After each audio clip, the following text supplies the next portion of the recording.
lorsque vous recevez un apport qualitatif de ce niveau, vous ne pouvez que vous réjouir.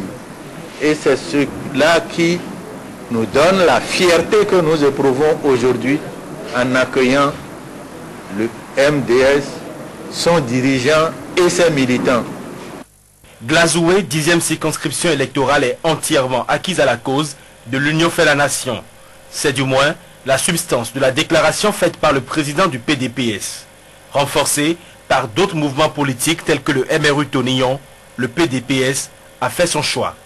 Nous avons ensemble soumis nos temps à des réflexions intenses pour clarifier nos ambitions et préciser nos objectifs par rapport aux nouveaux enjeux politiques en cours dans notre pays. Je voudrais au nom de l'Union fait la nation leur dire combien nous sommes heureux de les accueillir en notre sein. L'union est nécessaire et primordiale pour de grandes réalisations. C'est pourquoi les membres du bureau politique du PDPS ont affirmé que ce choix est celui du parti. Nous sommes avec lui. Un président d'honneur ne peut pas prendre une décision au nom d'un bureau. Un président d'honneur n'est pas membre du bureau et par conséquent, nous avons l'occasion de le dire sur d'autres chaînes. Les communiqués qu'il a fait passer sur certaines radios sont nuls et de nul effet. Nous sommes avec l'Union fait la nation. D'ailleurs, je voudrais préciser que le PDPS, qui est un parti de l'honorable Edmond Agua, c'est un parti national, mais qui a son fief dans la 10e circonscription électorale du pays. Avec ces deux nouvelles adhésions, ce sont les membres du G13 qui petit à petit choisissent leur camp. 2011 approche et les prochaines semaines s'annoncent mouvementées au sein des différentes formations politiques. Autre volet de l'actualité, malgré les nombreux dégâts causés par les inondations cette année, des scientifiques estiment que la pluviométrie en 2010 n'a pas été extraordinaire. Ce sont là les conclusions d'un travail de recherche dont la restitution a été faite ce mercredi. Recherche réalisée par les professeurs Abel Afouda de l'université d'Abomey-Calavi et de José Pierre Osé de l'université belge de Liège. Reportage. C'est indiscutable. Les inondations de 2010 ont été très désastreuses. Beaucoup de causes sont évoquées ça et là pour expliquer la situation, mais de tous les arguments développés, celui des changements climatiques semblait le plus probant. Cela parce que très souvent, on a entendu dire que les pluies de cette année ont été très abondantes et semblaient inédites. Ces idées répandues dans l'opinion ne sont pas du tout partagées par Abel Afouda et Pierre Ozer. Ces deux scientifiques ont étudié la pluviométrie au Bénin de 1940 jusqu'à présent. Conclusion, rien de particulier en 2010 par rapport aux années passées. L'ampleur des dégâts est exceptionnelle, mais la quantité d'eau précipitée ainsi que les débits est proche de la normale. Et donc, il est évident que si on a eu énormément de dégâts, c'est probablement parce qu'il y a une mauvaise affectation du sol. Donc, il n'y a pas encore eu de catastrophe naturelle au Bénin. Si les eaux ont créé autant de dégâts, c'est certainement à cause de la très mauvaise politique d'occupation du territoire. Les Béninois qu'on connaît pour leur goût très prononcé pour le bâtiment ont investi en désordre les terres et ont coulé du béton un peu partout dans le lit de l'eau. À l'allure où vont les choses, le pire est à craindre si un déluge advenait. En l'absence d'événements pluviométriques exceptionnels, on avait des impacts extrêmement important. Et donc le jour où on aura une situation exceptionnelle comme l'année dernière au Burkina Faso, à Ouagadougou, eh ben là-bas on aura des impacts qui seront colossaux et qu'on a du mal à imaginer maintenant. Dès à présent, il convient de commencer à prévoir le scénario catastrophe. Il faut absolument mettre en place dans notre pays des systèmes capables de servir à l'alerte, c'est-à-dire quoi, informer les populations avant que l'événement arrive, au lieu d'attendre que l'événement se passe et chercher du remède. Nous en sommes aujourd'hui à ce niveau-là, alors qu'il est possible réellement d'arriver à mettre en place des systèmes d'alerte au niveau du pays. Encore que ces systèmes d'alerte n'auront aucun effet si les populations ne quittent pas les exutoires naturels de l'eau. Les conférenciers ont alors appelé les gouvernants à revoir de fond en comble la politique d'aménagement du territoire pour diminuer la vulnérabilité des citoyens face aux eaux de pluie. Le ministère de l'Artisanat et du Tourisme et le Programme des Nations Unies pour le Développement PNUD ont procédé ce jeudi à Cotonou à la signature d'une convention d'accord relative à une initiative du partenariat public-privé dans le secteur du tourisme. Cet accord s'inscrit dans le cadre de l'atteinte des objectifs du millénaire pour le développement et vise la réduction de la pauvreté. Reportage. Le Bénin possède des atouts touristiques capables de générer des emplois et des devises. Malheureusement, la contribution du tourisme à la création de richesses au Bénin est négligeable. C'est conscient de cet état de choses et du rôle que peut jouer le secteur du tourisme dans la lutte contre la pauvreté que le représentant du PNUD au Bénin et le ministre de l'Artisanat et du Tourisme ont paraphé ce jeudi un accord. Accord portant sur l'initiative africaine d'un partenariat public-privé pour mobiliser des ressources destinées à des projets touristiques. À travers l'acte que nous posons aujourd'hui, nous comptons aller plus loin, notamment par la mise en contribution du réseau d'experts du PNUD pour l'opérationnalisation rapide de cette initiative et la mobilisation des ressources pour sa mise en œuvre. Présenté par le Bénin à la 47e session de la Commission de l'Organisation mondiale du tourisme pour l'Afrique tenue à Abuja en mai 2008 et à la 18e Assemblée générale de l'OMT tenue en octobre 2009, cette initiative prévoit la construction d'espaces verts et de loisirs. L'organisation de voyages et de guidage, accompagnement et d'information, la création d'espaces verts aménagés, l'organisation d'activités culturelles, l'organisation d'activités sportives, en salle et en plein air, les loisirs de divertissement, les réseaux de distribution, les parcs aquatiques, les dancing et jeux d'hiver. Cette initiative qui, selon la ministre, augure de nouvelles perspectives pour le secteur du tourisme au Bénin, grâce à l'effectivité de sa mise en œuvre, peut conférer un véritable droit de propriété.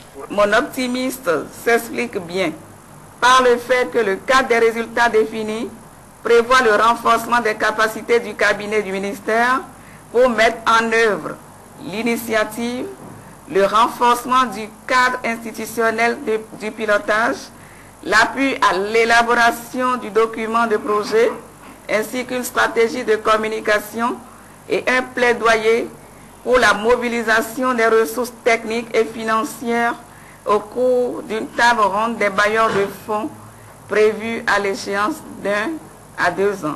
Et pour que l'initiative devienne une réalité, l'État est appelé à prévoir les voies d'accès au site, mettre en place les réseaux téléphoniques, électriques et d'assainissement et assurer la formation du personnel de gestion des lieux. Ainsi s'achève cette édition. Merci pour votre attention. Bonne fête de Noël à toutes et à tous. Au revoir et portez-vous bien.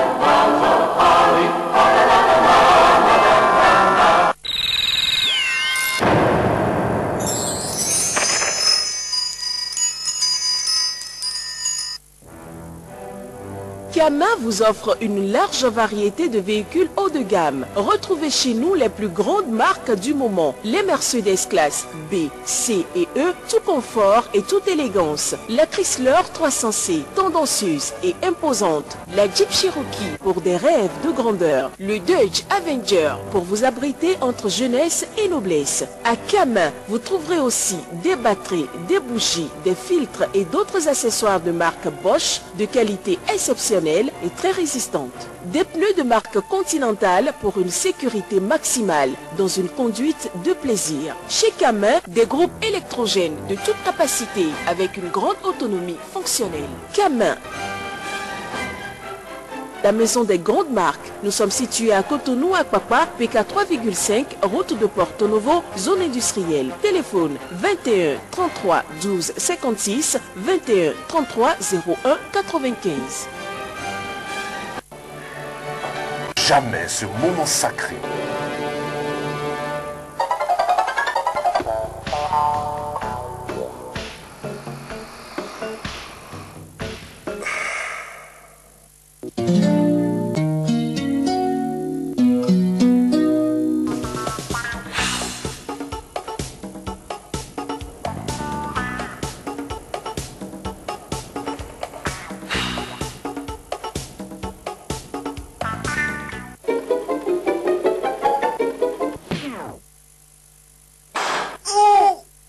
Les produits Cash of Common sont irrésistibles. Cash of Common, c'est du frais et du vrai. Cash of Common, nous sommes la référence pour une alimentation saine. Cash of Common, l'expérience crée la confiance.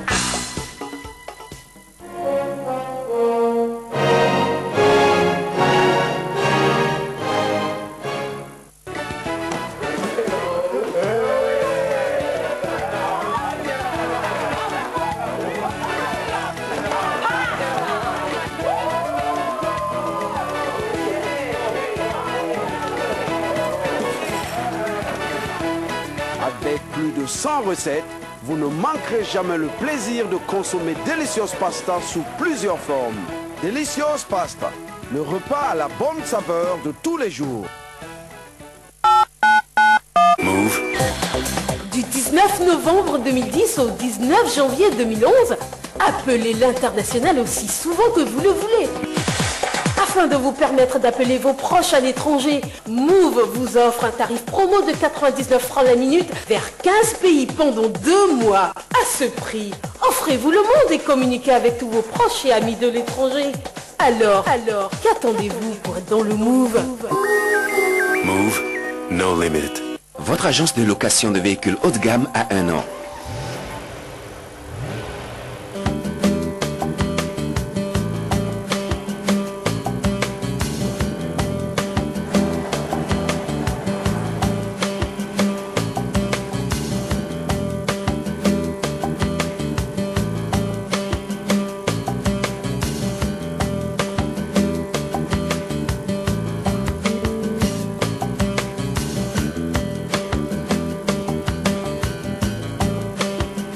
Les Bagnoles, Cotonou, Kaboma, passez-nous un coup de fil au 95 16 0002.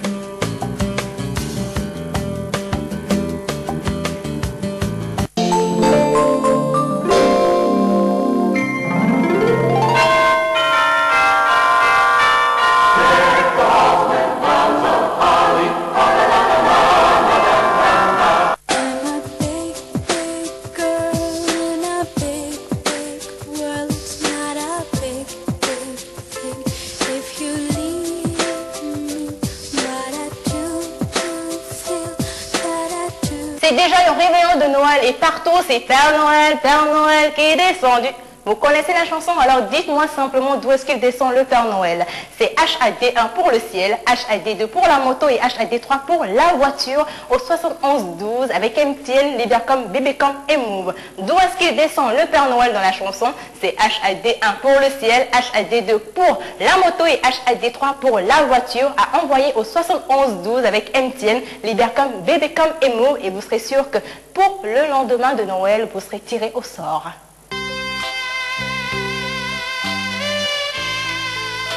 J'ai adopté la boutique Timpous parce que c'est la meilleure référence des jouets. J'ai choisi cet ordinateur pour mon petit-neveu parce que c'est très abordable pour son éducation. Chers parents, chers soeurs,